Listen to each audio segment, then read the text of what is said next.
Ask, since we're dealing with the course, please keep the questions relative to the material that we're discussing so we don't get out in the middle of the ocean again and not be able to get back, okay? Here we go. We just have answered two questions in the course so far, and that is, who wrote the Bible, which I think we have proven without a doubt and established was written by the African in the African land, originally there, and then we discussed what the Bible was, which was a collection of little books, and that it was no more sacred than any other book that people consider to be sacred, that they have set aside from their other literature to represent their values, their philosophy of life, their worldview, and their history as a people. It is primarily a history of the Hebrew people who were originally an African people, which we'll be discussing with some detail as we go on here. It is therefore one of the many African history books that can be referred to as holy or sacred. It is not the only one that can be referred to as holy or sacred. You're welcome to come in, sister. It's all right. We will now go to answer, since we've answered those two questions already, the next question to be answered is, when was the first book of the Bible written, and by what name is it known? All right, we're at that point. And that takes us to document 6. Everybody have a copy of the source paper? If you don't, Brother and Juicy will get you a copy. Brother and Juicy, will you see to it that everybody has a copy, please? Yes, my sister. There they are right there. Document 6. Be alert and be aware, because as I'm going along, I will stop and you'll have to fill in for me while we're going through the document to make sure we're together, all right?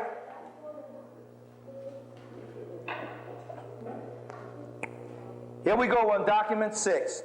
It, Genesis, bears traces of having been put together in its present form many years after the death of the great Hebrew patriarch Moses, when the Canaanite was no longer in the land, and the Jewish monarchy or kingdom indeed had been established.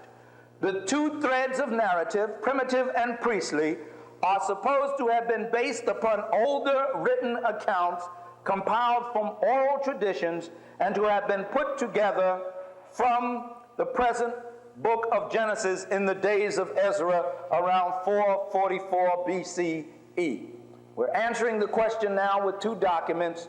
When was the first book of the Bible written, and by what name was it known? Now, from this document we've just read, and we will find, if you were with us earlier, every time we go into a document, it gets us hung up for a while because it always opens up more information to us. We're dissecting the document now. The first book of the Bible, in the Bible as it exists in this Bible, as it exists, that most people are familiar with, is the book of Genesis. We will discuss that name and what it means as we go on. However, these are some of the points in this document that I want to give attention to. And that is, it bears traces of having been put together. I want you to keep those words in mind. Put together. Now, when something has been put together, that means it was what? It was a part. It was compiled.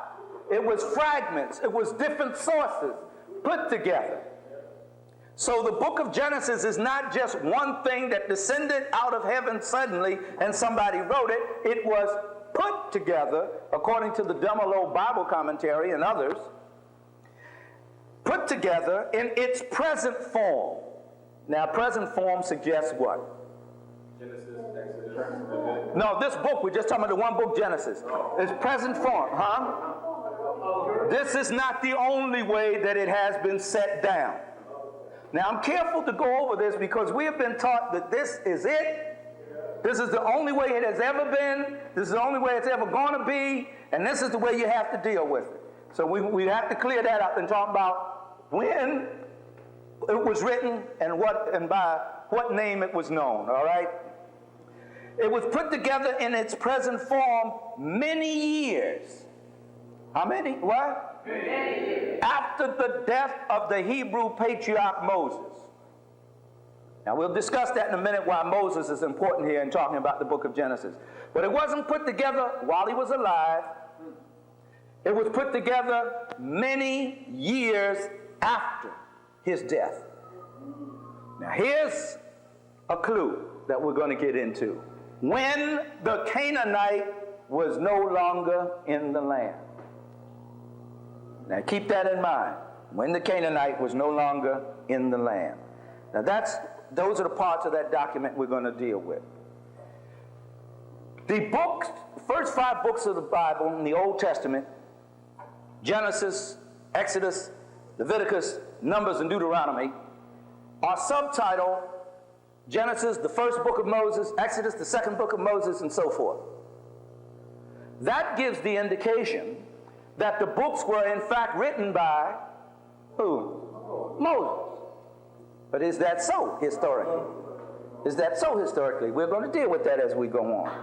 Now, they could not have been written by Moses if they were put together in their present form many years after the death of Moses. And it says that they were put together when the Canaanite was no longer in the land. Now, I'm going to give you these texts. I'm not going to read them. You can read them for yourself when you get in. Genesis, the 12th chapter and the 6th verse. Genesis, the 13th chapter and the 7th verse. Genesis, the 36th chapter and the 31st verse.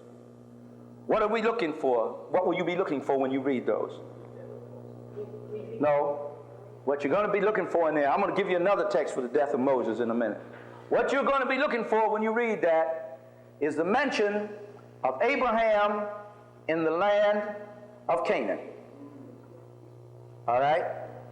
This took place, according to most chronologies, and especially Dr. Ben's, whom I'm more in favor of than anyone else's, in the year approximately 1650 before the Common Era.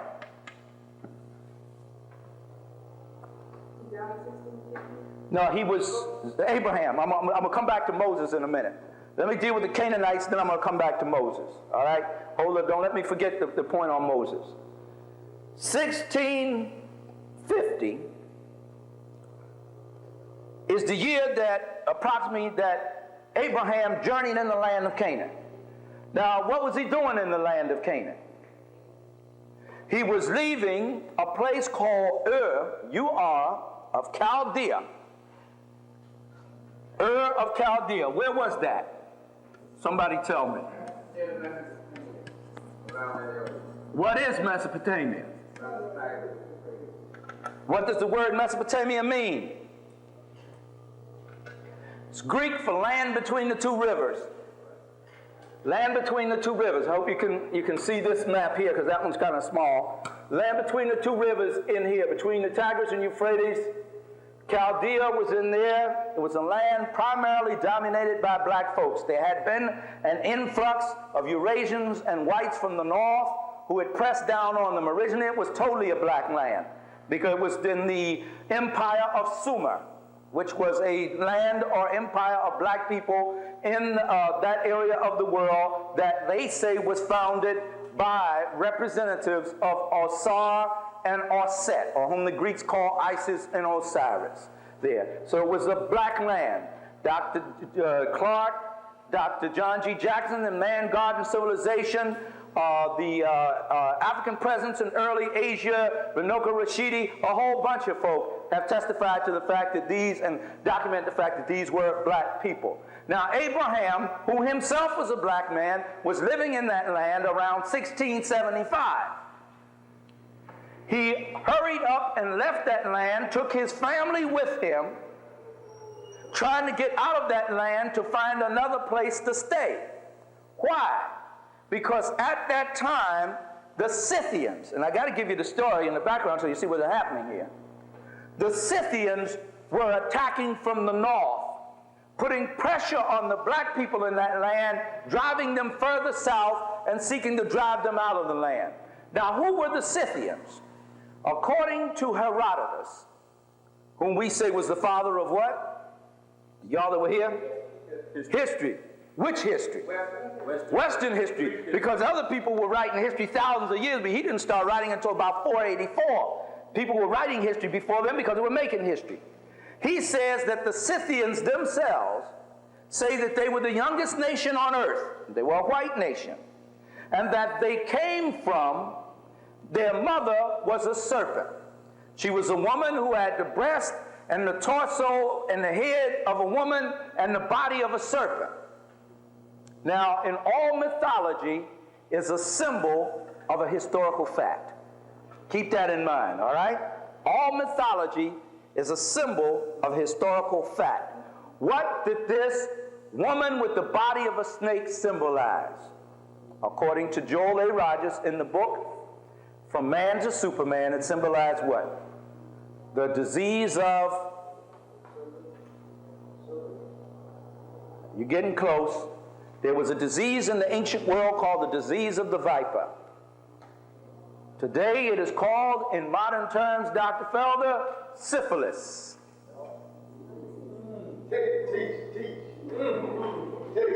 The Scythians say that their mother was a woman, therefore, who had syphilis.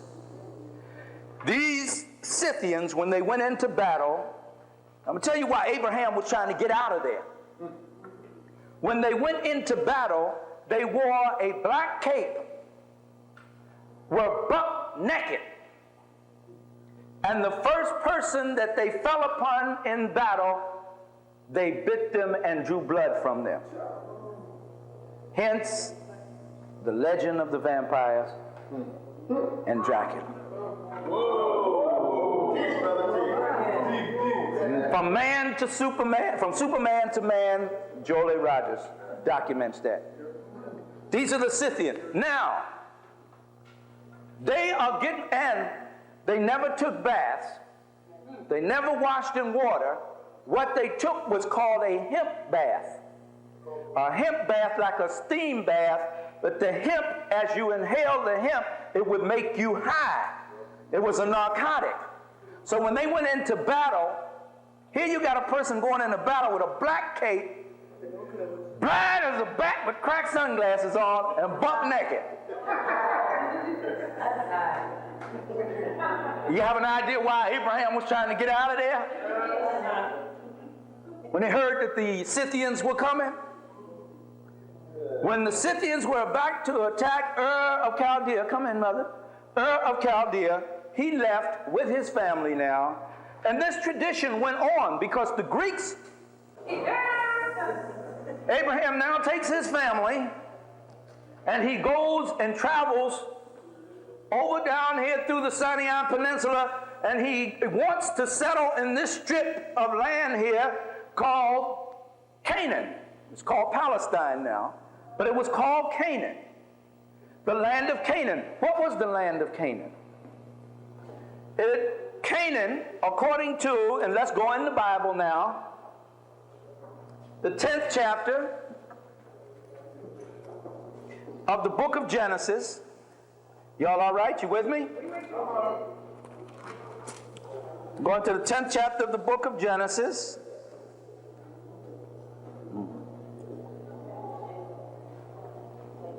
And I'll see if I can find it right away for you.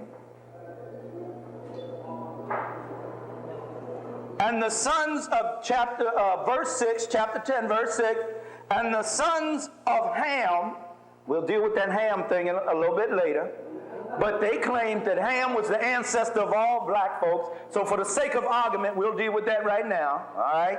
But we're going to get to the rest of it later on, the Ham legend.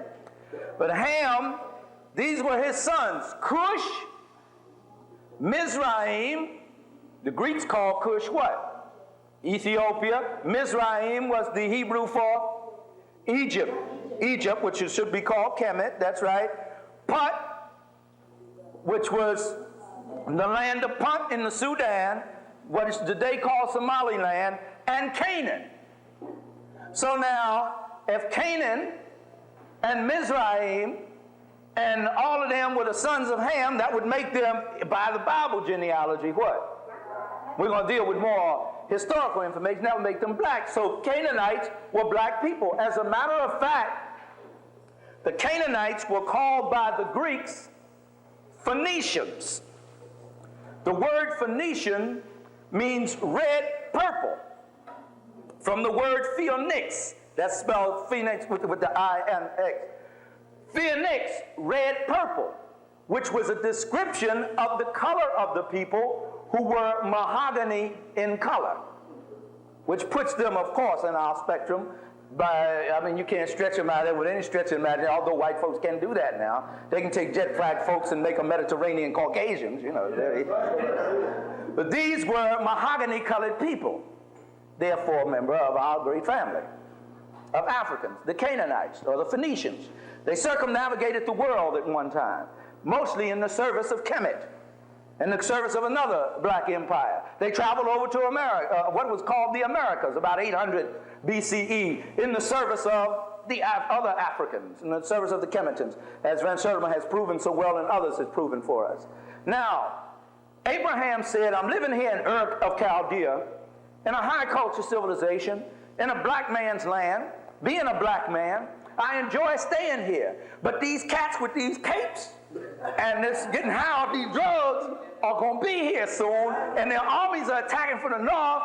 I got to get out. I got to break camp. I got to sky up. I got to go somewhere else. So the best place for me to go is to another black land that's close to me, and that's in the land of Canaan. But now you follow the story in Genesis when you go home.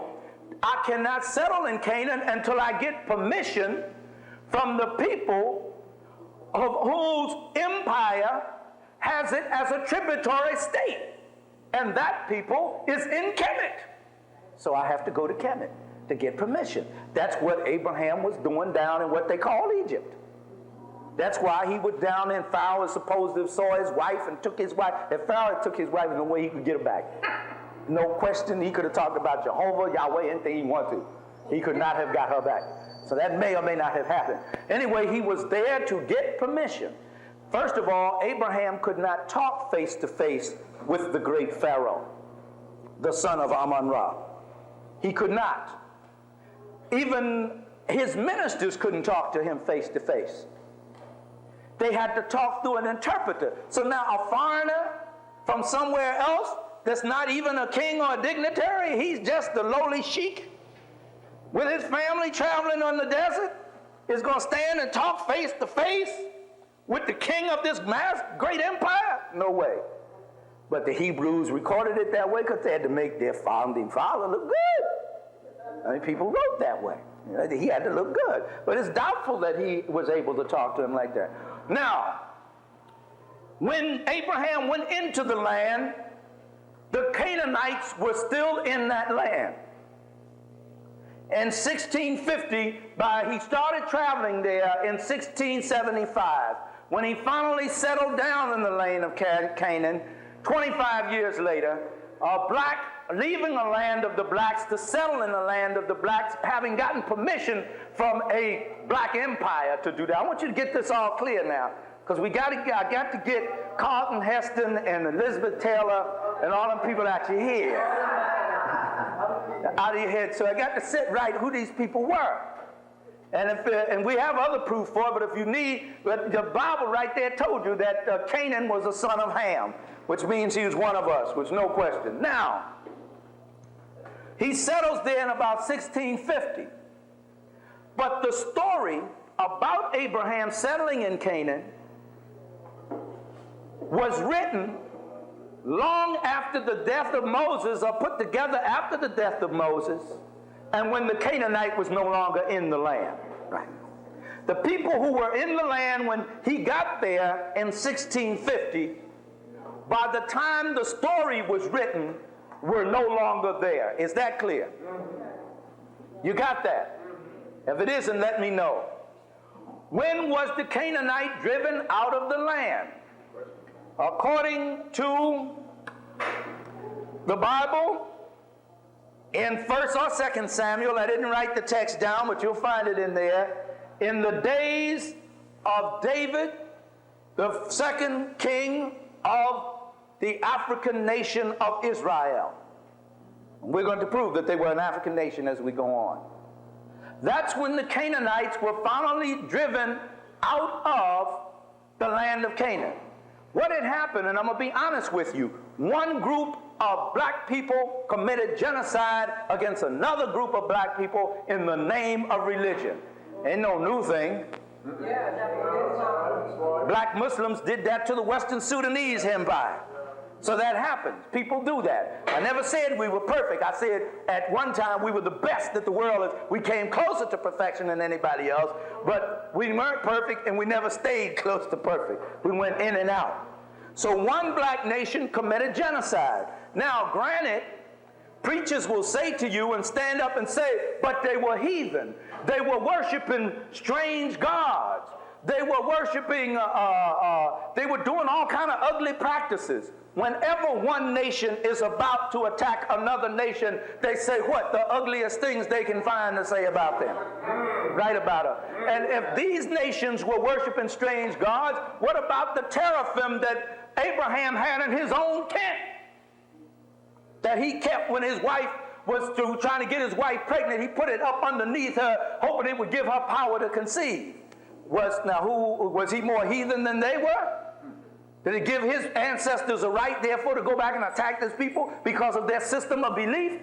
Yes, my brother, I'm going to deal with like this, a talisimu. It was an image that was supposed, a fertility image, a fertility doll. They just call it a teraphim in Hebrew, but it was a fertility doll. They had a lot of systems of belief, and not one was superior to the other. But what the people would have you think in Euro-Greek-centric Christianity is that this is the superior religion. It has always been a monotheistic religion, and it has never had any other imagery, and that is not true. That is not true. So now they said, we need this land. When the Hebrews were probably driven out of Cush, because there is no history of no Hebrew being enslaved to any Kemetan. And for you all who weren't here earlier, Egypt is what they call it. Kemet is the proper name. There is no record. Now keep in mind that these people, the Kemetans, wrote about everything. Because we studied in the last session that they were the what? Creators of writing. They were the only people with paper. For over 3,000 years, these Africans dominated the paper industry. So they were the only ones able to write about it, yet they never recorded at any time that any Hebrew was enslaved in their land. Now, this is supposed to have happened for 430 years. However, there's no record of it. First of all, because you didn't have that type of slavery in ancient Kemet. Feudalist slavery.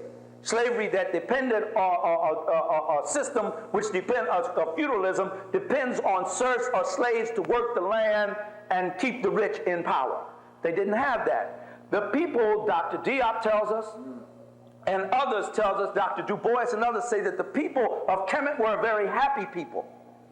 They enjoyed the life that they lived. They applauded their pharaoh. They said their pharaoh was one of the gods because their pharaoh looked out for his people. And as long as their pharaoh met the needs of his people, they took care of their pharaoh. When he didn't take care of the needs of his people, they did what? They got rid of their pharaoh. That's what made him great, that he did what? Took care of his people. What did Jerusalem Slim say? He that would be greatest among you, it will serve you. If he doesn't serve you, he's not great. All right? So, now, let me make sure that I get back on the point now. Make sure I get back to it. We're dealing with,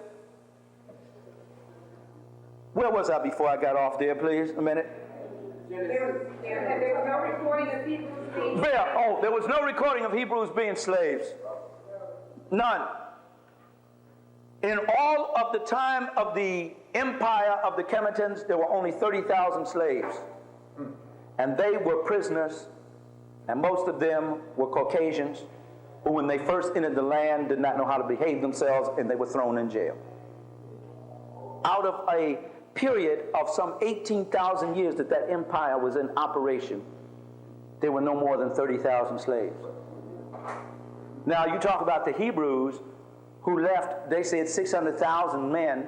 When you put plus the women and children, you're talking about 3 million or some altogether, because the average family back then had about 5 children. And yet, they only had 30,000 slaves. So there is no historical basis. The only record you have of the Hebrews being enslaved in Israel is in the book of Exodus. Nowhere else. And even Jewish scholars are contesting that at this time. So I want to get that straight with you right there. They were not enslaved there. But they did leave there for whatever reason under Moses to settle in the land of Canaan. The land was already inhabited by black people when they got there. Instead of settling down with the people and living among them, they went in and by force of arms took the land.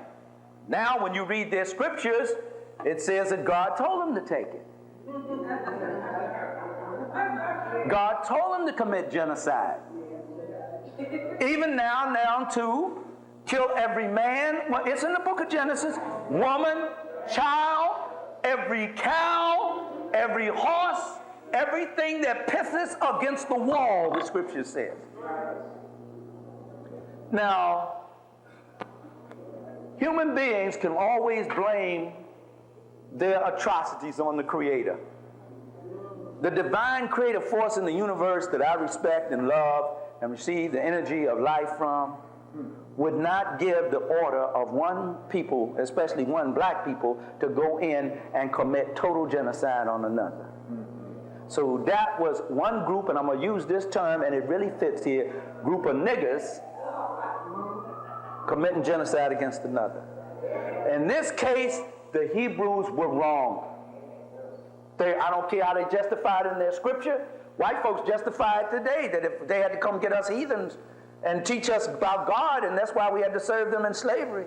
They justify all those atrocities. So everybody justified. They were wrong. Whatever other right they may have done, and they did a lot of good right, the Hebrews did. In this instance, they were wrong to do that. Now that we got to consider. Because one instant, the preacher will stand up in church and teach us to turn the other cheek to people who treat us bad, not to stand up to them, not to fight back, not the vengeance is mine, saith the Lord, man shall not live by the sword, and all that. And then he'll open up the text and preach about the Hebrews killing off the Canaanites. Yes. Thank you. So there's an inconsistency there, and our children hear this, and they get confused. All right? I'm not talking about a person's system of belief. I'm not talking about your faith or your spirituality.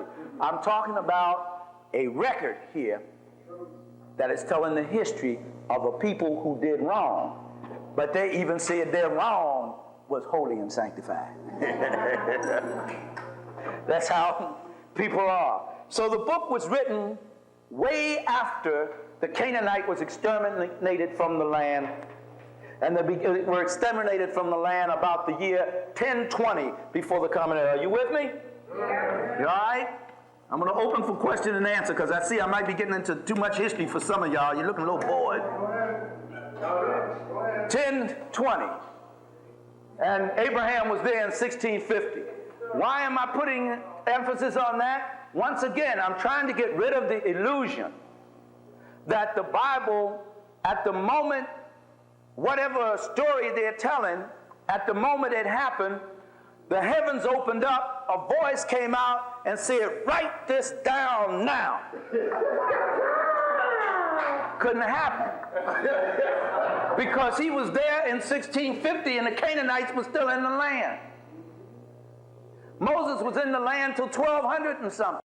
And it wasn't written until well after the death of Moses and when the Canaanite was no longer in the land.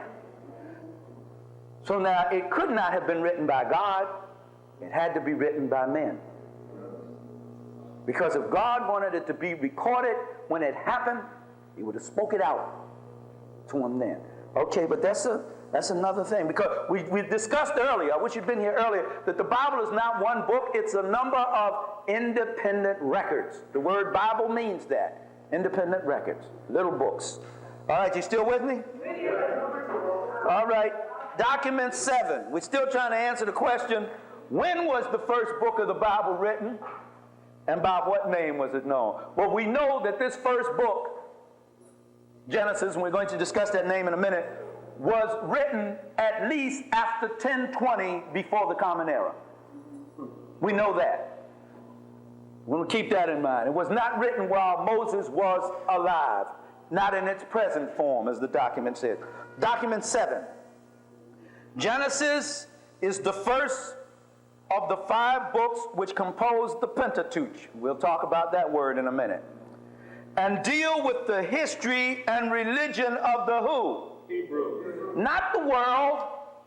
Hebrews. Not the world. Not the universe. Not India. Not Assyria even. Not anybody's history. But the history of the Hebrews. We're going to discuss what the word Hebrew means. If I don't, bring it up in question and answer as we go on. Before their final settlement in where? Land of Canaan. It tells, that's what the book of Genesis does. It tells their history. It is known in Hebrew as Bereshith, in the beginning, from the words with which it opens. Let me put this on the board. Although you have it written there in your notes, I'm going to put it up there. It's a Hebrew word because I'm sure you want to. In the back of your source book, for those who do not know, there are pages for your glossary and for your notes. Because I want you to know some of this language when you leave here if you don't already know it. Bereshith, which means in the beginning. And from the words which it opens. Genesis is a what word? Greek word, which means origin or beginning, and is the name applied to it as an appropriate description of the contents. Now, we will be discussing why a book written in Hebrew by Hebrews now has as its title a Greek word as we go on. Okay. We always thought that when God spoke it out of heaven, it was the book of Genesis. Say, hey, Moses, I want you to write the book of Genesis now. Moses could not have written a book of Genesis because he could not have written it in Greek. It wasn't called Genesis until it was translated in Greek. All right? Let's dissect this document a little here now. We're on document 7. It's a part of a historical record of the African Israelites before they settled into Canaan. We've already talked about that to some degree. Now, let me bring you down to this word Genesis and how it came to be. In the year 270, before the Common Era, at this time, the Greeks, after many attempts, had successfully invaded the land of Kemet, which they, not being able to pronounce the word Kemet, which is the basis for the word chemistry, the land of the blacks, they couldn't pronounce the K word. They tried to find out how they could refer to it. So they had to use, we've already written it down, so I'm not going to write it again, another word that was in the Kemetan language, Hakupata, after the city of the god Ptah, which is another story. They couldn't say that either, so the best they could get was Egypt. And that's what they called this land of the blacks, Kemi or Kemet. And that's why we don't call it Egypt, because that's somebody else naming our land. We call it Kemet, which is its proper name, which describes the soil and the people produced of that soil. Black people, black land. It described the rich black soil that ran along, they call the Nile River, the proper name is the Hapi, H-I-P-I, Hapi River. The longest river in the world, and the richest soil in the world. They're that black soil that produced the best crops. I don't want to get into that now, though. That's sweet soil. And it is true, the blacker the berry, the sweeter the juice. I know. Believe me, I have tested it. Now, the Greeks had successfully invaded the land under Alexander Misnomer the Great, or Alexandria, whichever way you want to go with it, you know, and because that's how he was. And under Ptolemy Philadelphus,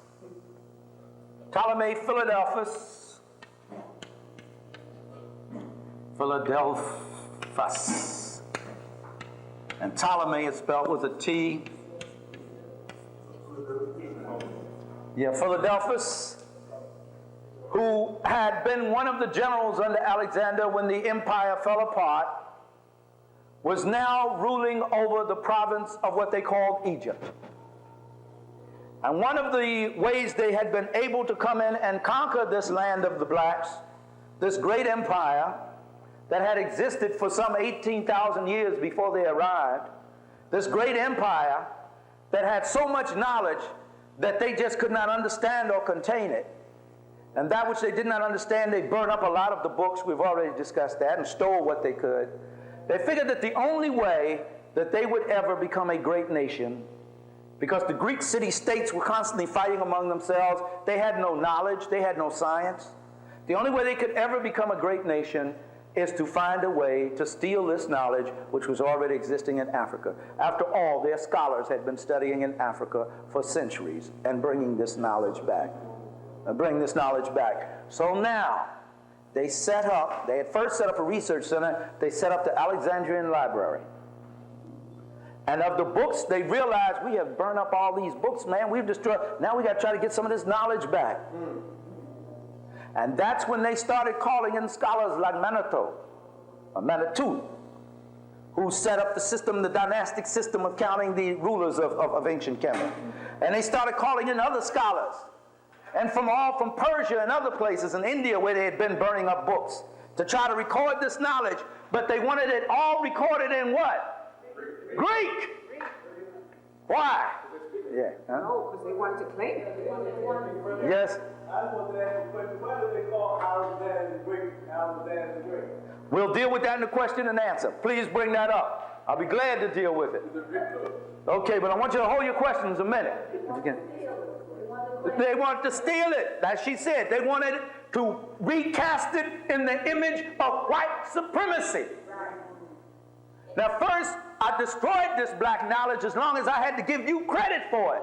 But I have found a way now that I don't have to give you credit for it anymore, because once it's translated into Greek, it is no longer yours.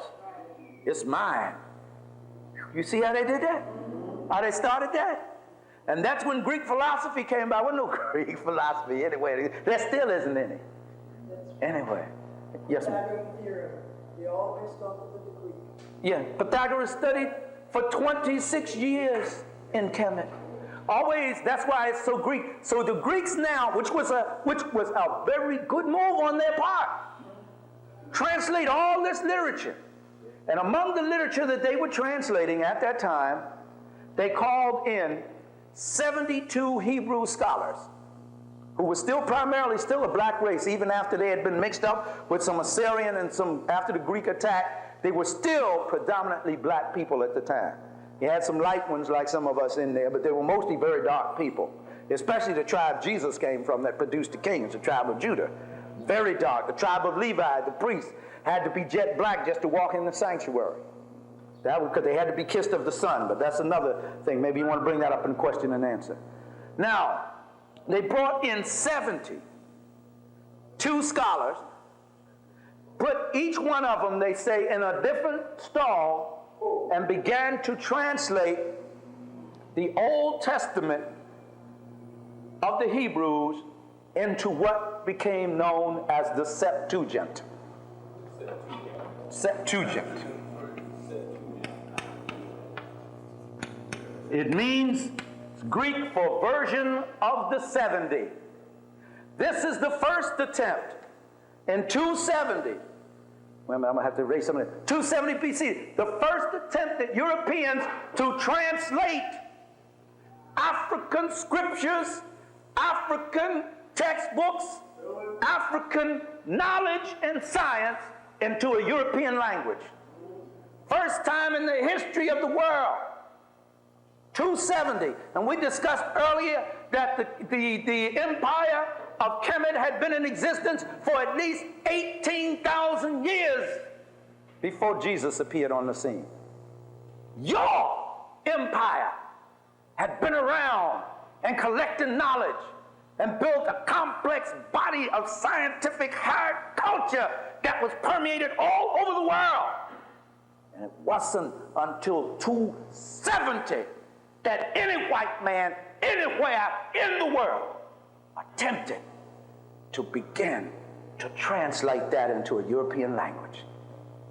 And you must remember that, because when they went to translate it into the Greek, they did not have enough words in the Greek language to make an accurate translation. So they had to use what was available, because the Hebrew language, the Kemetan language, the Akkadian language, the Aramaic language, the language of India, the Himyaritic of Arabia, all those languages were millennia older than the Greeks. Theirs was a very young language. To give you a good example here, when they got to the text in the Old Testament, in the scroll of Isaiah the prophet, which says, "Behold, the virgin shall conceive and bear a son, and shall call his name Emmanuel, and he shall be called God with us." When they got to the word virgin, the Greeks had one word, and that word was, let me erase some of this off the board. You still with me? Some of y'all getting stand up if you get sleepy. I'm putting some people to sleep.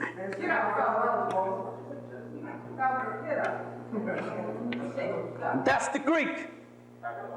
Parthenos, which means it never been touched by a man. The Hebrews had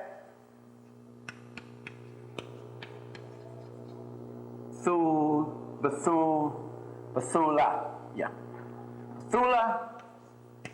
Alma, Bethula with an H, Alma. I can never get them right, but one of them meant never touched by a man, the other meant a young damsel who had been touched by a man but was not married, had not given birth yet. So they had two words in the Hebrew for virgin, because it meant two different things to them. So, what's the pronunciation of the word? Bethula, Alma? Yeah, Bethula is one word, Bethula. Alma is another. Right. One, I don't know, I have to go back to my Hebrew and see. So Bethula, Alma is... No, they're separate words. Oh, okay. One meant, I believe it was Bethula, meant she had never been touched by a man. Okay. Never. Alma meant she was a young woman who had never given birth. You said one of them is from the Hebrew. Both of these are from the Hebrew. Both of them from the Hebrew. But the Greeks had one word, Parthenos, meaning never have been touched by a man. So now when they come to the Isaiah scroll in the 7th chapter in the 16th verse, they say, wow, we only got one word. You what we got. So now you're reading, not behold, a young damsel shall conceive. You're reading, a virgin shall conceive. Because they couldn't translate. There ain't no other way to have no babies. For Jesus or anybody. God wouldn't go against his own principles of nature. All the other gods had been born of a woman and a man. Why not this one? And that idea was not even introduced. Listen. Was not even introduced until the Council of Nicaea in the year 325 of the Common Era, when they decided that Jesus was born without the aid of a father and that he was one and the same with the substance of the great God Almighty itself. That was not even thought about by anybody until that period of time. Yeah. Also, I noticed why is it dealing with the sexuality of a woman? No, I'm using this text to illustrate how they didn't have enough words in their language. It just so happened this incident, they were describing in this that a young woman was about to have a child that would be a sign to the nation. But in describing this young woman, they didn't write it the way the Hebrews had it, which says, behold, a young damsel a young woman shall conceive and bear a child, a son, a male child.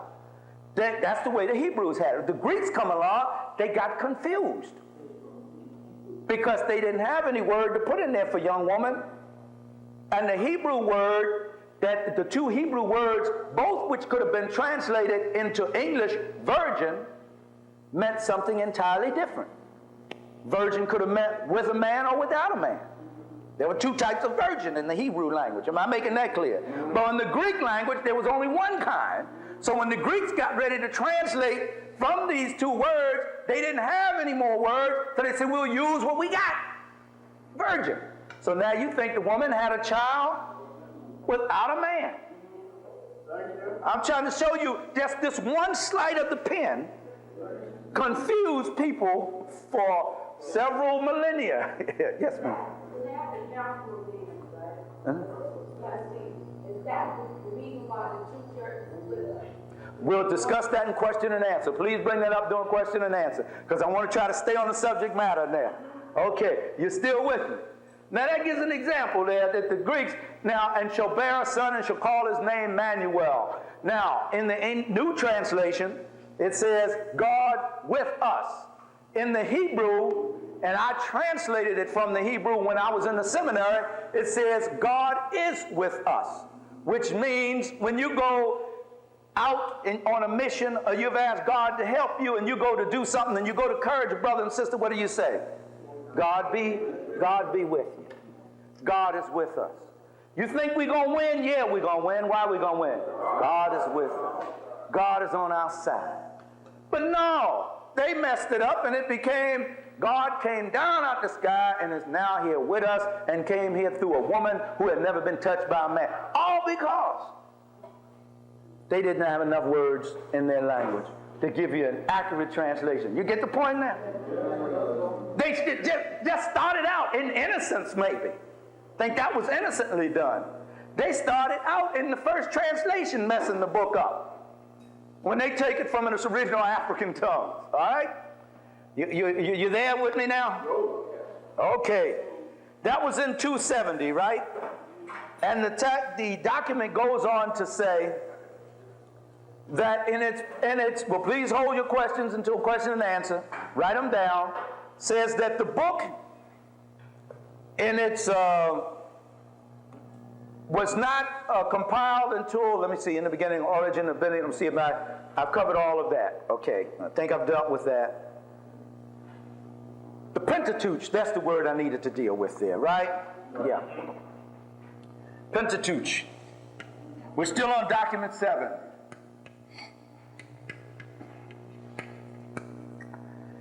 Well, let me take the mystery out of the word. The word penta means 5. Tuch means book. Tome. 5 books. That takes, I'm sorry, it takes all the mystery out of Java, out of it. And then the Pentateuch. Oh.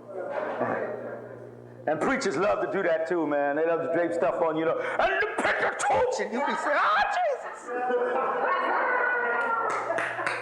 I don't know no better. I like to break it on down, let everybody know what it means. Pentateuch, 5 books. And it's the first 5 books of the Bible, of which Genesis is the first one. They call them the 5 books. It's supposed to be the main books because it gives the history of the Hebrew nation and it means something to them. It's also called the Talmud. The Talmud was and a lot of people get this confused. Oh, the Pentateuch is also called the Torah, which is the law, which we'll be talking about later, which is supposed to be at the heart and center. Make sure this lady gets a copy of the, there's one up here, copy of the resource paper. The Torah, which means law. We'll deal with that a little later, okay? But the Talmud, and thank you, sister, because black folks be talking about, well, is you hip to the Talmud? Is you hip to the, what's that other one, the mystical one? Kabbalah. The Kabbalah. All that, man, that stuff ain't nothing. That's baby stuff compared to what Africans was doing. The Talmud is the tradition. And that's where the Ham legend is recorded that I'll be talking about later on, in that Talmud. And the word Talmud means teachings, and it's something would be compared to today like the Catholic Catechism or something like that. And it came into existence about 70 years after the Greeks did their translation of the Old Testament into the Septuagint.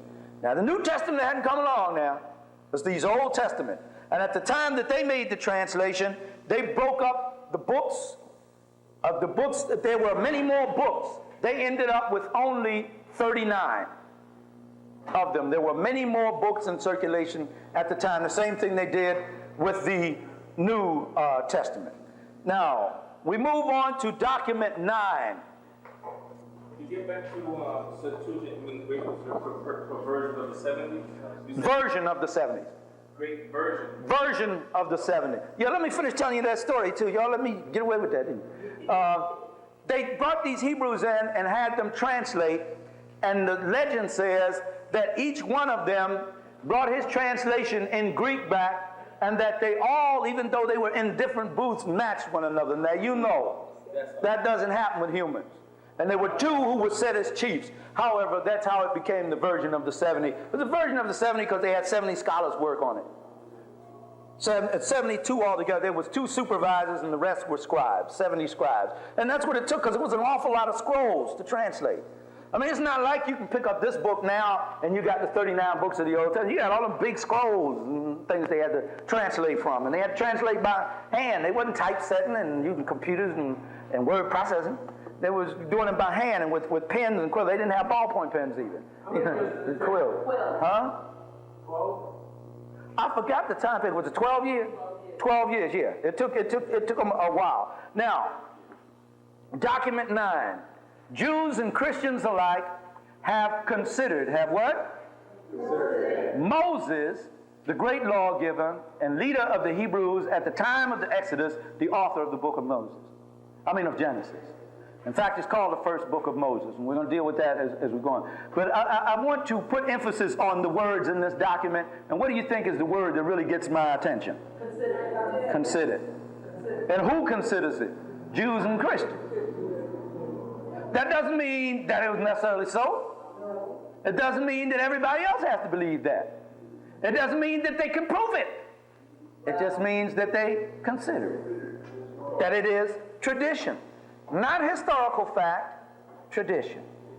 If we keep that in mind, and people are welcome to their traditions, but don't espouse your tradition to me as a historical fact, and then don't impose your historical tradition on me as the best and only way. All right? Now, did we answered that. We answered that question. Now we're down to the next question.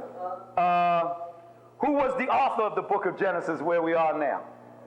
So we found out what the first book was named. The first book is called Genesis, but what was it originally called? Come on now. I told you I'll come back to you in a minute. Bereshit. Yeah, do the best you can with it because we don't all talk Hebrew, and it meant what? In the beginning. The word Genesis is a what? Greek word. And how did it come to be a Greek when it started out of Hebrew? Translation. And the Greek translation, or the Septuagint translation, was the version of the 70, and it was the to be by Europeans. Fill it in. First attempt by Europeans to translate African tongues into their own language. That's why that was so important. Okay? We got it? All right. Document 10. We're talking about the author of the book that the Jews and Christians consider Moses to be the author of Genesis. Until recently, like the rest of the Pentateuch, and the Pentateuch means what? Okay, like the rest of the Pentateuch was regarded as the way. Y'all gonna know this as well as I do. It better not do before you leave out of here. That's the point, ain't it? That is the point. Hold on a minute. Let me get some of this. Let me get some of this water here. The rest of the Pentateuch was regarded as the work of Moses. Was what? Regarded. Okay, keep that in mind. This view was accepted on the authority of what? Of what? Historical fact? No. Historical reality? No. Uncontestable documentation? No. Incontestable documentation. Based on what? Jewish tradition, which generally seeks to attribute the sacred books of the not of the world, but of that nation, because all nations have their sacred books. All right? So it wasn't the sacred book of the world, but of the nation of the Hebrews, right? To the most famous name in its history. I mean, it says it very clearly there, right? The tradition, however, did not arise until a comparatively, you with me? And in the absence of its evidence, thank you. Go ahead, y'all some bad scholars. Now, let's dissect this. I know y'all want to dissect this one, don't you?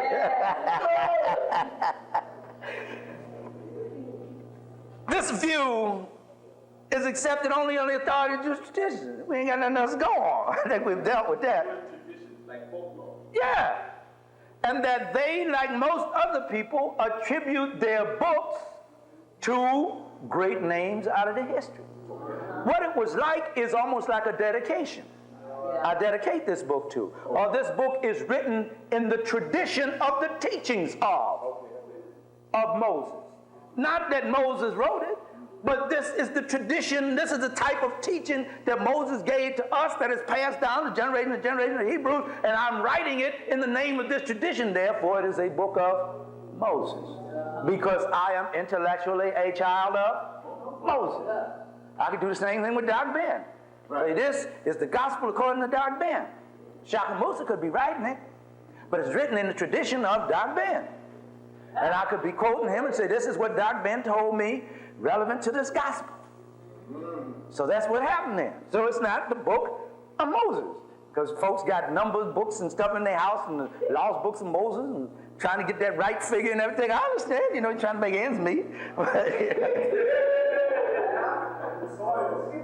But they get all that money and we don't get none. Okay. But there ain't no books of Moses. Lost or otherwise. That's the point I got to draw here. Explaining why they turn around and they get very, very nervous. Every time you get to speak about them in those terms.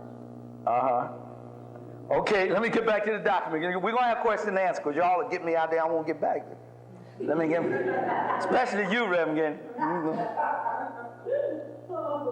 All right, so its most famous name is the tradition, however, did not arise until a comparatively late period. That's what we're going to deal with. They didn't start doing that. They didn't even do that while Moses was alive. Moses was to come back from the grave now and say, Moses, we got these 5 books you wrote. He said, what you talking about? I ain't writing no 5. What 5 books? You didn't know what you were talking about. Yeah, the Pentateuch. You remember you wrote the Pentateuch? What the hell? First of all, you're like, what the hell is the Pentateuch?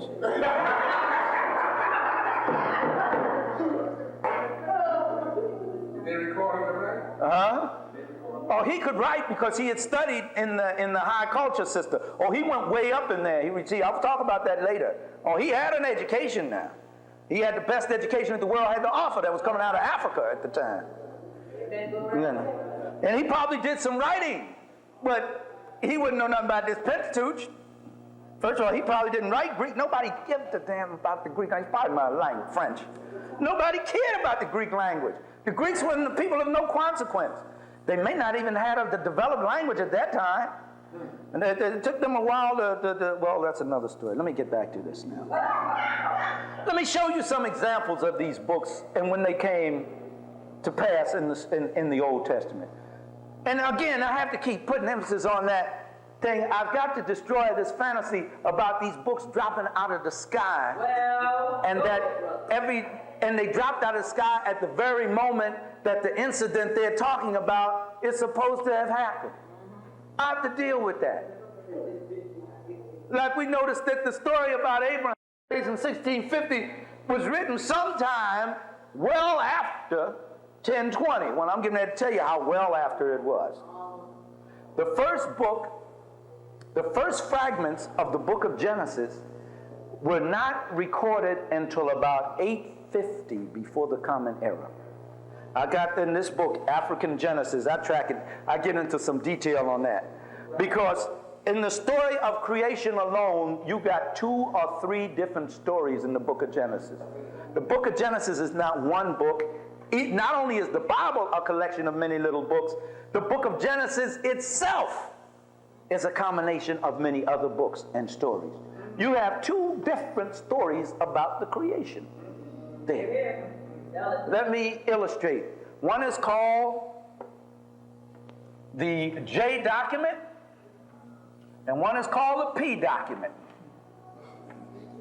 The J is the European version of what should be called the Y, or the Yahwehist document, because there was no, Jehovah is a German term. The Hebrews called their chief deity Yahweh. That's what they call him. And this is the priestly. They had 2 different views in their writing. And in the book of Genesis alone, one story tells you, and you'll read it when you go through there, that first Adam was created, the animals were created, Adam was created, and then God took Adam, showed him all the animals. This is the way the text goes, but he couldn't find him a mate among those animals. Listen now. Is that what the scriptures say? What was he doing looking among the animals? I ain't going to be looking at among no animals for no mate. Well, Ding dong. Okay. He was. I don't care if I'm in the wilderness. I ain't going to look among no animals for no mate. But that's what the scripture says. Then they say that God, we couldn't find a helpmate for him, so they put him to sleep and took the woman out of his rib and all that kind of stuff, the way the story goes. I tell you in here where this story came from and who they took it from and how they messed it up and twisted it around. Another part of it is said he made them male and female, created he them. One story said he made Adam first, made Eve later when Adam couldn't find no mate among the animals.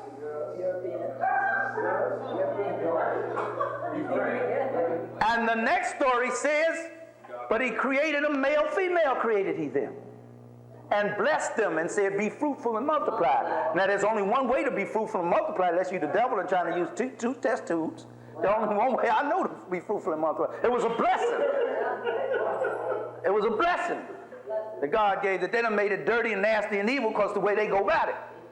You see, but it was fruitful and multiply. All right, now, that's just to give you another example is Noah and the ark. all right. First of all, I got to say this now, y'all. Ain't no way in the world. Let me ask you a question. Y'all too smart for me. Let me ask you a question.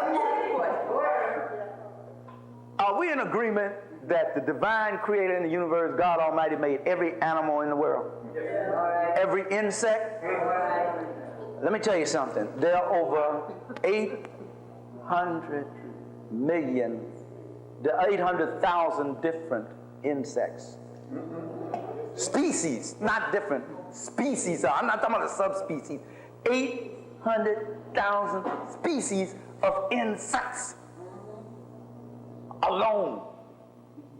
I don't know how many species of animals there is on there. Well, go ahead. The boat was not even a block long. Hear me now. I'm not attacking your religion. I'm talking about logic. Look, young people come and ask these questions. We can't answer these questions. They go off confused, and then they turn against all morality.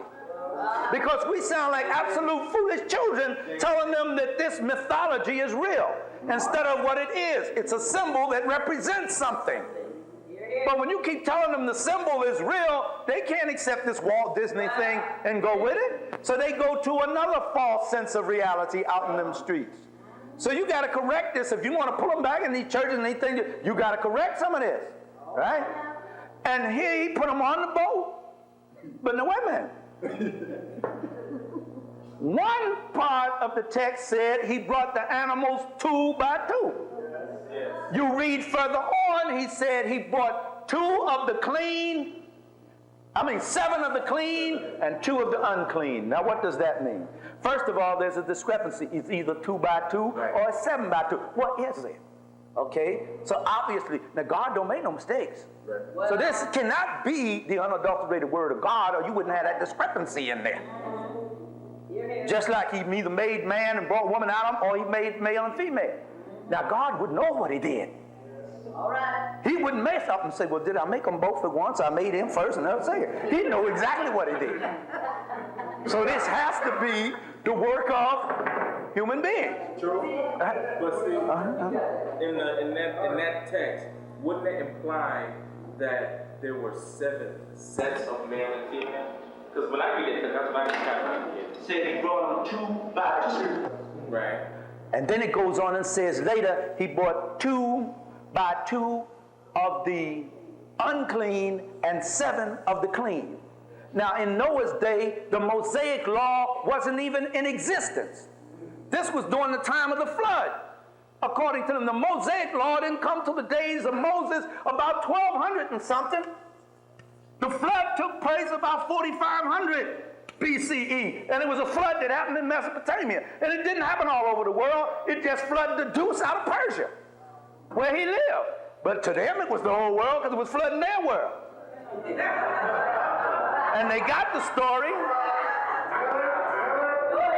and they took the story from the Babylonians, from Gilgamesh and Shereputnik and all of them who took his family on a raft.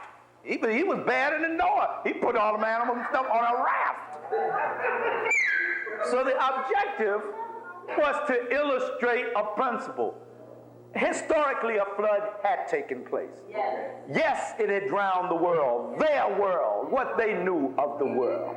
Here you read it in 1990 something. The flood covered the whole world. The whole world. They didn't know nothing about no whole world. That was their world. So now, here in about 1200 is when Moses comes up with the Mosaic law. Certain animals you can eat and certain animals you cannot eat. In Noah's day, they was eating anything that walked.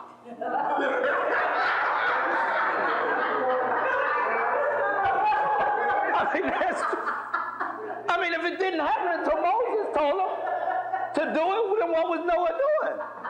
And nowhere in the book of Genesis did it tell them they couldn't eat anything. They ate everything. The trees, the grass, anything is there for you to eat. It said that. Didn't it?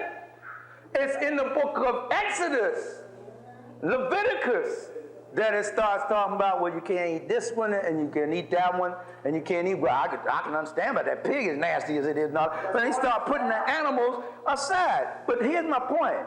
How in the name of John Henry did no one know anything about clean or unclean animals? So, obviously, it wasn't written at the time of Noah. Obviously, you got 2 different stories, because one says 2 by 2, and one says 2 by 7. So that just illustrates the thing to it. In 850, they started writing the fragments. They start putting some more in 700. Do you know when they finally finished the book of Genesis completely? Starting in 850 now, BCE. You know when it was finally completed?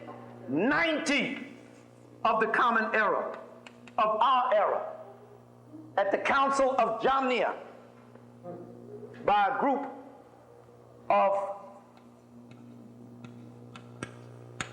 in 90 CE, by a group of Hebrews. No, when you're going on the other side of before the common era. Let me explain this since most of you weren't here before. Generally, since most of the world has been colonized by European Christians, note what I said, European Christians, most of the world reckons time by those who have oppressed and colonized them.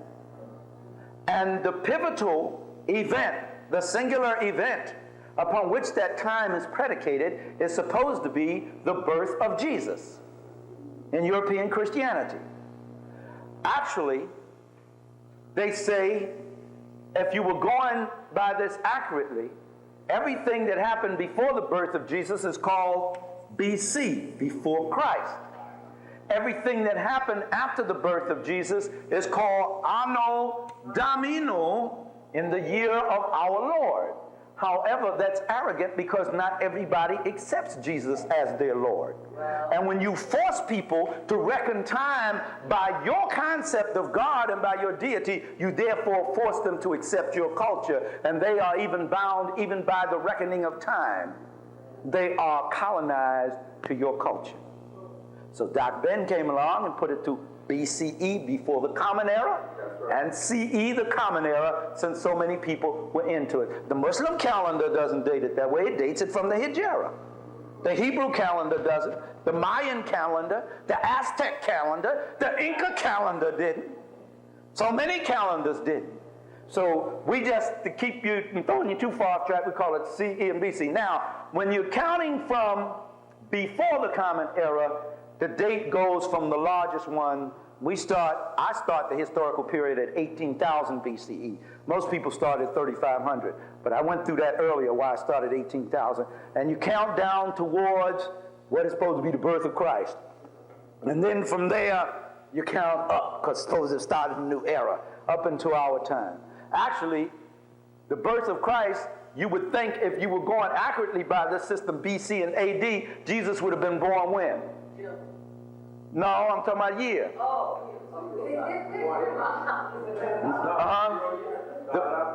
Start out 1. It would be 1 what? AD. Actually, he wasn't. It's 4 to 10 years off. They don't know. They can't figure it out. They don't know. And there's a long history how the Greeks messed that up. But that's another story. Let me Getting back to what you had wrote on the board previously before you wrote that, you said about the J and the P. You said the J was the Yahwist? Yeah, Yahwist document. The other was the priestly. So the Yahwist was the German translation of the word? No, let me explain that. Yahweh is a German translation, no, wait a minute. Jehovah is the German translation of the word Yahweh, which means self-sufficient one. That's what the Hebrews call the divine intelligence. Yahweh. Okay. The real name of God is really not, as far as we know, it's German. It's not Jehovah, right. It was Yahweh according to the Hebrews. Now, if you go into South Al-Kabu land, it's Nkulu Nkulu. If you're going into Benin, it's Nyame. So what does that mean? Say that again, the Jukulu what? Nkulu Kulu. And what language is that? Zulu. Kulu. And in West Africa, the Ashanti and Nyame. Nkulu Kulu. Nkulu Kulu. Yeah, Nyame. And Nyame. Everywhere you go, you're going to get. And if you go to the ancient Kemeton, you're going to get Neta Nu. Everywhere you go, you're going to have a different name. Why? Why is that? Different people, different language.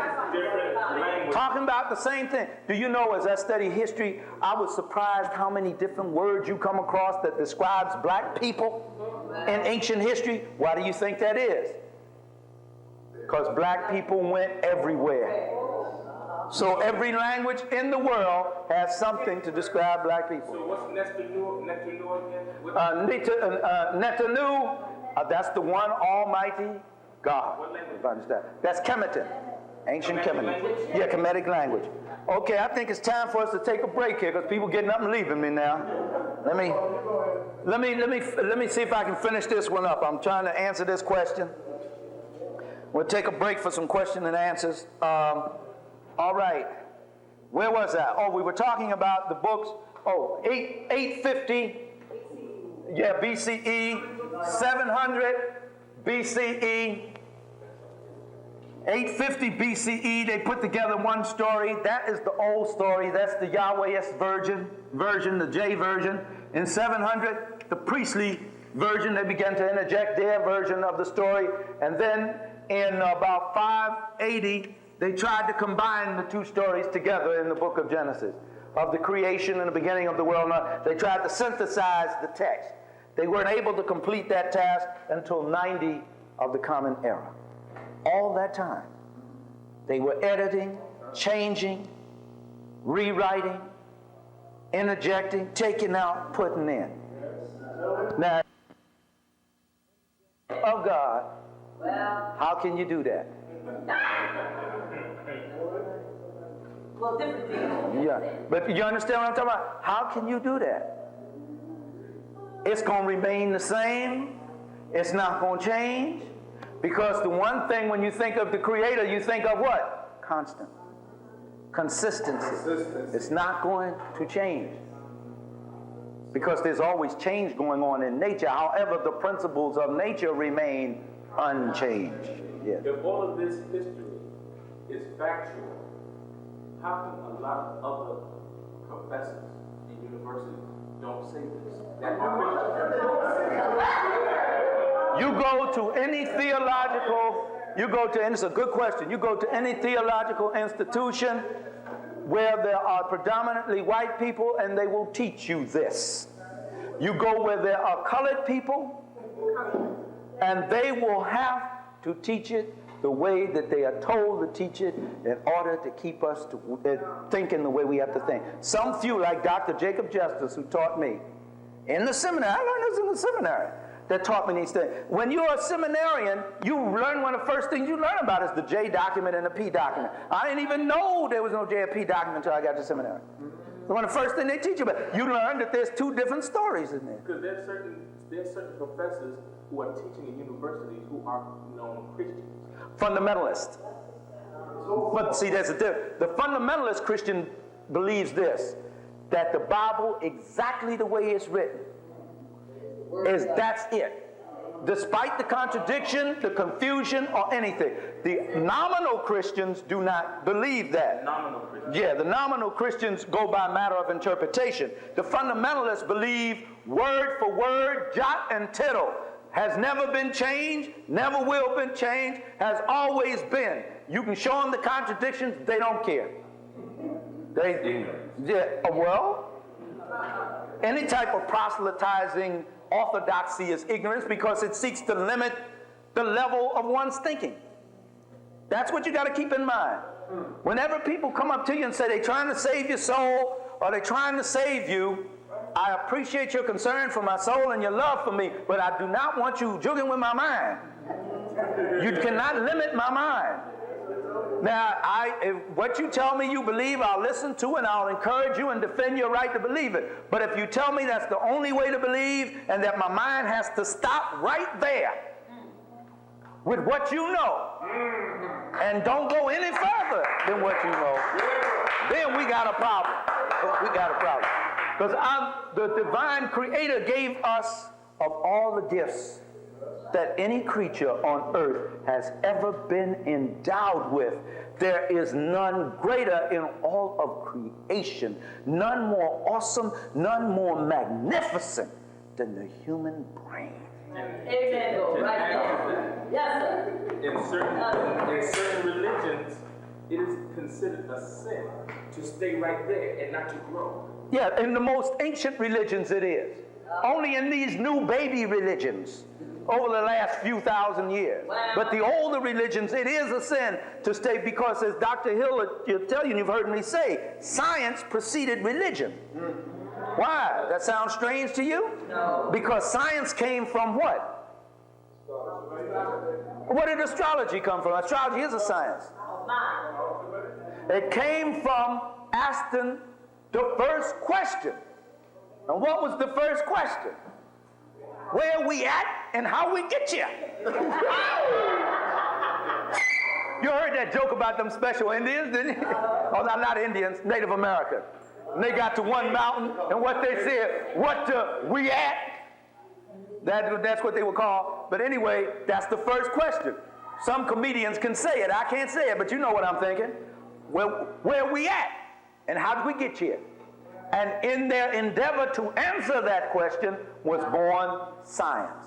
Because the word science comes from the Latin word city, which means to know. And how you going to know if you don't question? There you go. So folks tell you, you can't question God. Now look, if I cannot question one who know, who I'm going to ask? If I want to know something about you, I'm not going to ask her.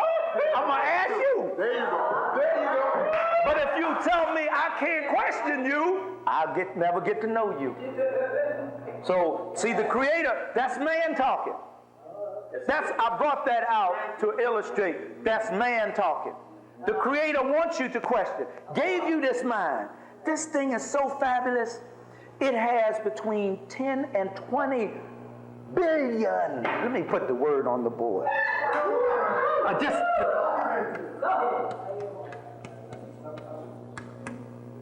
10 to 20 billion brain cells in it. Each one of them, have y'all ever heard me tell you this before? No.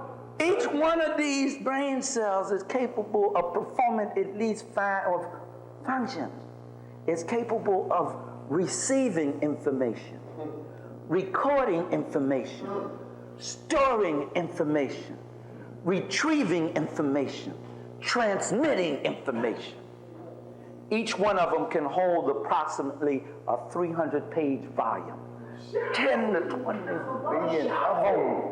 The average person on earth, even your greatest geniuses, have not arrived at 5% of that in the present day. But now remember, we discussed.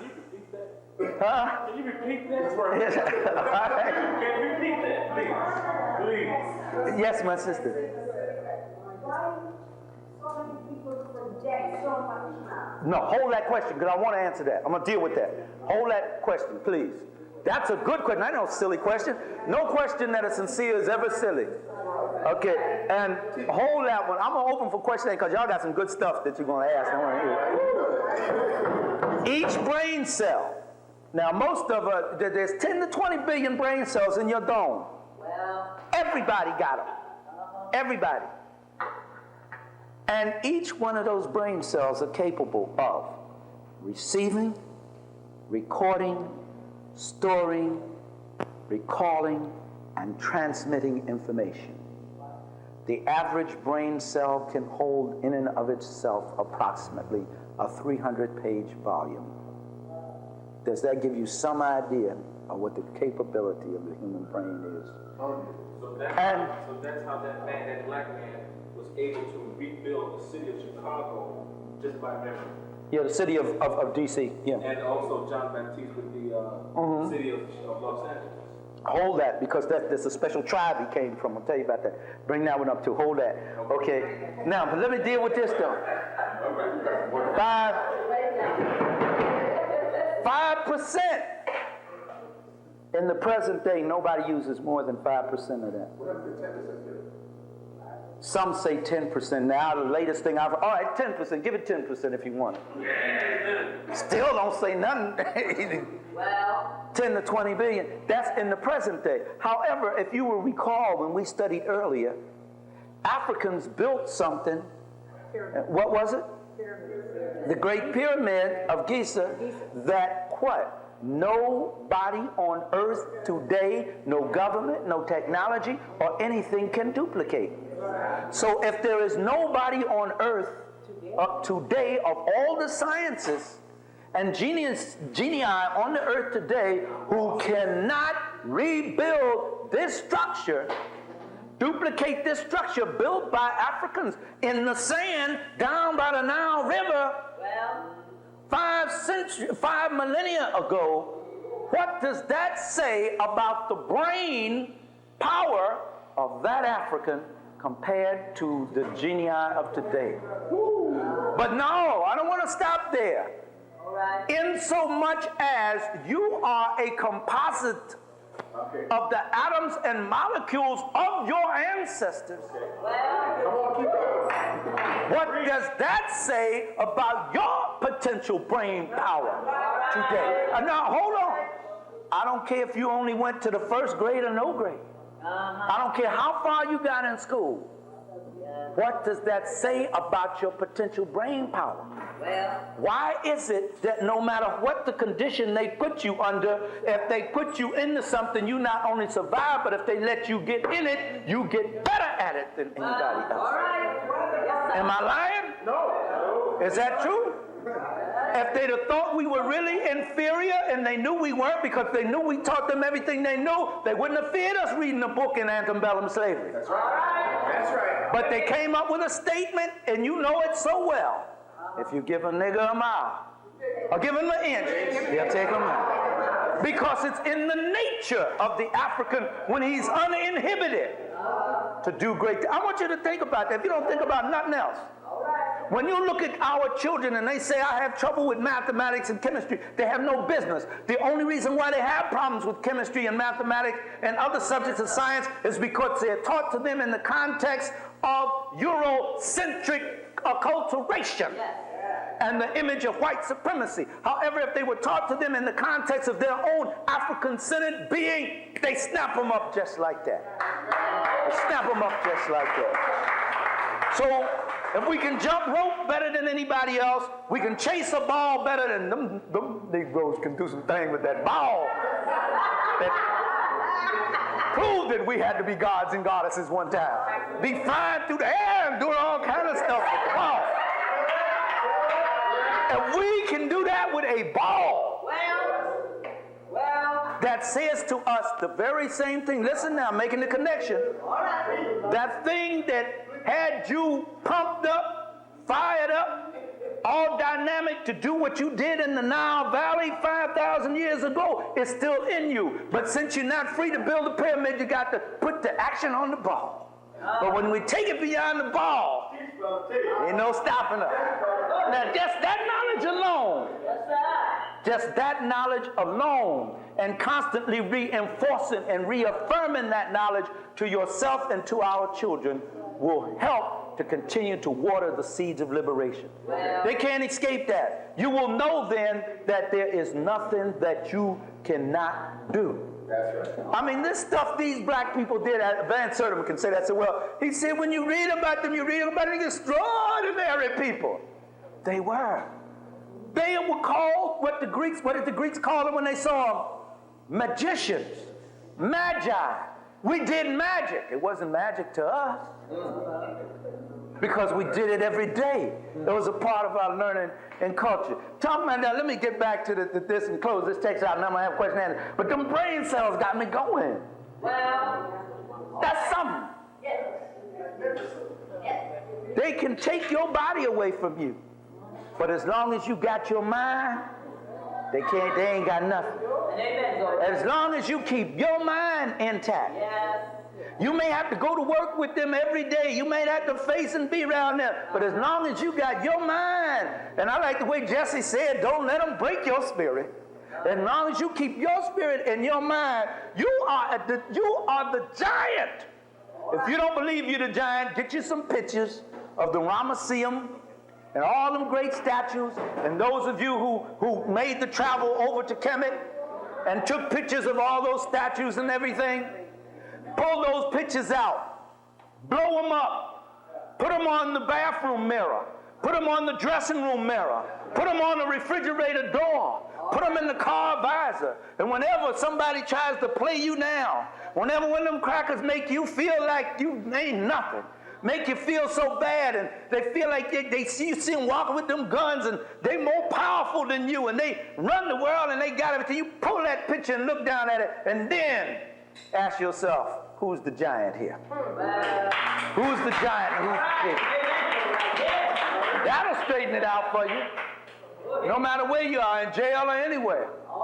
As long as you know who you are, and you got that brain, and you're working with them 10 to 20 billion.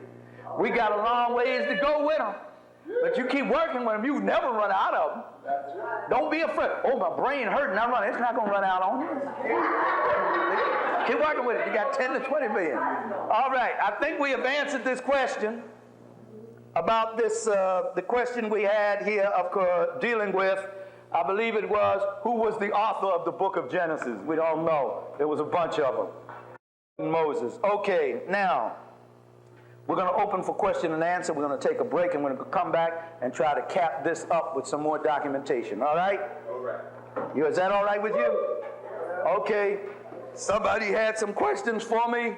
There was one related to the brain I want to get first, and then I'll get to you, miss, and then you. Okay, the one on the brain, please. I was asking why it is that we forget so much today. Okay. Diet is one. There's a combination of factors. Diet, the atmosphere you live in, sheer witchcraft. Now, let me explain what I mean by this. You're dealing with a demonic thinker. Thank you. You're dealing with a people with a history of being demonic. Yes. Let me explain what I mean by that. I wish you'd been here. I wish you'd been here earlier, because the word devil comes from the Greek word diabolos, which is what? Diabolical. And diabolical is what? Horrid. That wreaks havoc, destruction. That is wrong, evil, foul. That's what it means. It's not some mythical character. See, they keep you on the mythical character because it's all right for you to hate that character and not hate real devil. Anybody who acts out any of the characteristics is a devil. There's one race of people, and I know y'all don't like hearing me saying this. I know you don't like it, that have carried out this character. I'm talking about in generality. I know there's some nice ones. But in generality, I think y'all believe there's some nice ones. In generality, generally speaking, there's only one race of people who have so thoroughly dominated and destroyed other races of people, even so much so that they took away from them their total humanity. On the European, only a devil would do that. What does the Bible say? What does the Christian mythology say? The devil wants your what? He wants your what? Your what? What has been taken from us? When you take a person's memory, you take his. When you take a person's spirit and break it, you take his. So when somebody takes your soul, that makes them a devil. Now you got black folks who do wrong. You got red folks that do wrong. You got yellow folks that do wrong. And wrong is wrong. However, you only have one people who acted like a total, complete, absolute devil that sought to take your soul. Black folks may treat you wrong, but they don't try to take your soul. Other people treat you wrong, but they don't try to take your humanity. But when a person takes away from you all memory of who and what you were, And you still be his friend. and you reduce you to the level of a beast. Go ahead, sister. Reduce you to the level of a beast. Then that person's a devil. Now, you don't have to accept my... And I must say, Yes, my brother. they make the most. The white man comes on the scene with the 4 D's, as I say. Let me finish with the brain a minute. And we'll deal. It comes with destruction, it comes with disease, domination, and finally death. Everywhere he is touching. That's what his history says. Man, or is that All of them as our people fight. That's his history. Now, we're getting back to this brain. My sister, I'm going to get with the brain now. When you are, hold on a minute, let me deal with the brain. When you are dissected from the spiritual principles, see, you're looking at us in our condition now, right? And you look back in our history and see what we did do. And the question that comes to your mind, how in the name of heaven could we have done all of that and then get into this? And then the other question is, why can't we duplicate it today? Several reasons. One, as I mentioned, they purposely performed a spiritual lobotomy, wherein they siphoned off your brain. When you take a person's history, you take their memory, their collective memory from them. When you take their collective memory and their history, you take from them a sense of what their capabilities for accomplishment is. So therefore, they can only think at the level of the limits you have set for them. Therefore, the white man has set up his system as for us to be achievers, we must match and duplicate, assimilate to some degree his system, his way of thinking, his way of doing things. His manner of deduction and our manner of deduction is at very different rates of vibration.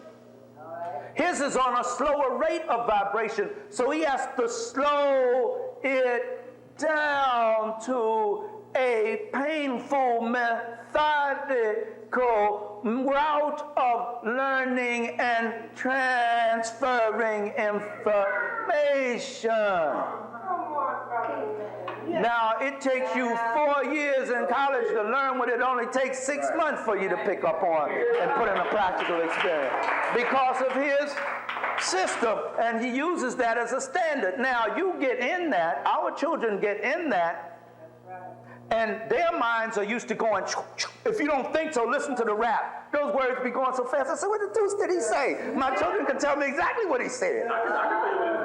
The rap beat, but they saying it so fast. You listen to an Akan priestess. Well, what did she say? I'm praying with her and I don't know what she said. I just say amen because I'm praying too, you know. I know she said the right thing, you know, because she's one of our priestesses. But they've been moving so fast. Black men and black women get in an argument. Who gonna win that argument? The woman. Man gonna end up snatching the woman. Why? You shouldn't, but why? Because she has defeated you, and the only weapon you got now is your brute strength. Because her mind moves so much faster. African people's mind. Well, I can't get into detail on it now. Y'all gonna get me off on that. There's a reason for that. But the thing is, African people do things at a faster rate of vibration. And in their society, the vibration is slowed down so that our children will get in the classroom. They have, even when our children are not aware of it, subconsciously, they have picked it all up. They have processed it. They have stored it. They're ready to go on to the next thing. But because he doesn't know that, and he doesn't know how to teach the African-centered method, he's still saying, this child is unruly. This child, because that's the way it's manifested. Yeah, he has a learning disability. All this. The child doesn't know how to articulate it, but he's got it. Now, you may not know he may not even get it on the test, but he may be walking down the street and the stuff just all pour out of it. Like that. But it's there. But once it's there, it's there. Now you have to know how to retrieve it. That's the problem, the retrieval mechanism. One of the reasons why we can't remember, you never forget anything you ever saw, heard, smelled, tasted. All right. In your whole entire life, all the way from your mom's womb, all the way up to your present day, till the day you leave this earth. You never forget any of it. It's stored. The reason why we don't have it and it doesn't come, we are not aware of it, is we do not have the proper methods of retrieval. Okay. It's there. It's there. When you go to a computer, you don't ask whether it's there or not. If it was programmed in there, you don't ask. The only way you ask whether that information in that computer is if that electricity got cut off and that program got wiped out. If the program got wiped out, then you don't have it. So what was the first thing to do with us? Wipe out the program. Because the Creator had put the program in there. But he couldn't get it all out though. Some of it still remained on the disk. And we know how to put the disk back in. We can retrieve the information. It's information retrieval. Now, when I was in college, I was a slow learner. Slow learner. Now, one of my professors, Dr. Jacob Justice, said I was a genius. He said I was a genius. I couldn't understand why he said that. Other people couldn't understand it because they know I was a slow learner. And he said, my brother, the reason why I say you're a genius, even though it takes you a while to catch on to it, once you get it, when you get it, it not only stays, but you present it in a way that is unique to the information. He says you create something anew with it. That's what makes you a genius. Because see, I'll never forget those guys in the And you'll tell it in your way. The way he presented it was just so. Well, he says that's what it was. But I was a slow learner. I'm still a slow learner. That's why when I write books or when I teach, I take time and break down every word. Break down it because that's the way I learn things. That's the way I share information. That is the way to learn. Right. So, and then also, in learning one thing, you're not, whenever you go to study one thing, you're not just dealing with one dimension. You're dealing with a whole spectrum of things. That's why we are hardly able to get through these documents, because we can get one word and we'll be on that word for how long? Because that word opens up. A whole new avenue of things. European thinks linear. That's it. And a secular, holistic fact. That's why our sister. But ain't nothing wrong with our mind. This is what I used to do when I was in college. When finals come, which is the day of doom for college students. It's a day of doom, oh Jesus. It never bothered me. Why didn't? Not because I thought I was so smart. You know why? Because first of all, I had recorded the information on tape. I was using tape recorders long before they even had cassettes. I was using the reel Noralco in class. I would tape it, and while I was asleep, I'd listen to it. Now, I knew this for sure. Dr. Justice told me. Dr. Justice, one of the most brilliant men, peace be upon him, I ever met. He said, once you get it in the brain, it is there. I said, well, then all I got to do is get it in the brain. Whether I understand it or not, I got to get it in the brain. So I put the tape recorder on and let it play. 1 hour before finals, I would go in total, absolute, complete meditation. And the only thought I would allow in my mind was the thought that I am a divine instrument of the creator of the universe. All that I need to know, I know. All that is in me, I will know when I need to know it. And I would keep going over that and let that totally saturate my mind. When I went in and sat down and picked up that pen or that pencil to take that test, first of all, I didn't let myself panic. When you panic, you cut down the brain. You cripple yourself when you panic. When you're calm and you're at peace and you know it, you have to trust the brain now. If you don't trust it, it's say, oh, you don't expect me to work? Okay, solid. After all, you're its commander. You know, if you said, you tell the brain, you can work. Okay, I work for you, brother. I work for your sister. You can't work. Okay. I might as well go to sleep then. And it will just shut right down, bro. And state of mind. State of mind. If there's anything more important than any one thing of all the things that human beings must remember, it is their self-concept is the key to their total being. And that is predicated upon one's state of mind, which determines one's state of being.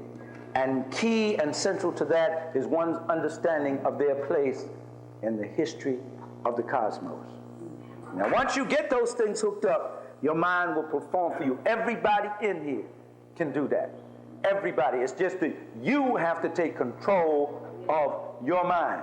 The other thing is, so often black folks have so much agitation and noise in their communities and in their environments that their minds do not get a chance to rest. Their minds do not get a chance to meditate and to calmly draw upon that. However, the world thinks of us as geniuses when it comes down to the performing arts, in the music. All that is the mind reaching out into the cosmos and bringing that music in. When Train was blowing, let me close out with this one, because we got to take a break. When Train was blowing, as one of my brothers used to say, Brother Akeem, Reverend Akeem Shagun, peace be upon him, he's with the ancestors. He said Train was talking to God. Now, we couldn't understand a lot of Train was doing, because Train was out there playing that cosmic music and was playing chords on a saxophone. Now, first of all, a saxophone is built as a single melody instrument. You're not supposed to be able to blow 2 and 3 notes at one time on the reed of a saxophone, they say. This African was blowing chords on the saxophone. The notes were so fast, so speeded up, so accelerated, that they sound jumbled to us, but they were clear to Train. And Train said, before he joined the ancestors, he said, I'm trying to get it worked out so I can translate it so people can understand it better. I know what it is. I got it. The Creator has revealed it to me. I'm just trying to translate it. There was so much of it happening. See? And we have been so separated. Now, when we were building them pyramids, and I got to tell this story. Can I tell this? when we were building them pyramids, Dr. Justice told me, he said, and you know some of those stones were 50-ton stones. Brought 600 miles away from a rock quarry in Arabia. I mean, you can do something, which means you can do something. I can't help but just keep going over that. Just that one thing alone does it for me. You know, you can't take that away from me either. It's written in stone. You can steal my books. You can burn up my books. You can even try to keep me from my knowledge. You can do all that, but you can't take that because that's sitting right there on the desert. And as the Arabs say, all the world fears time, but time fears the pyramids. You can't deal with that. That's me. That's me. But anyway, when they were building that, when they would get to the top stone of the pyramids, because you know there are more pyramids to the south than they are there. The pyramids are along the Nile, by the way.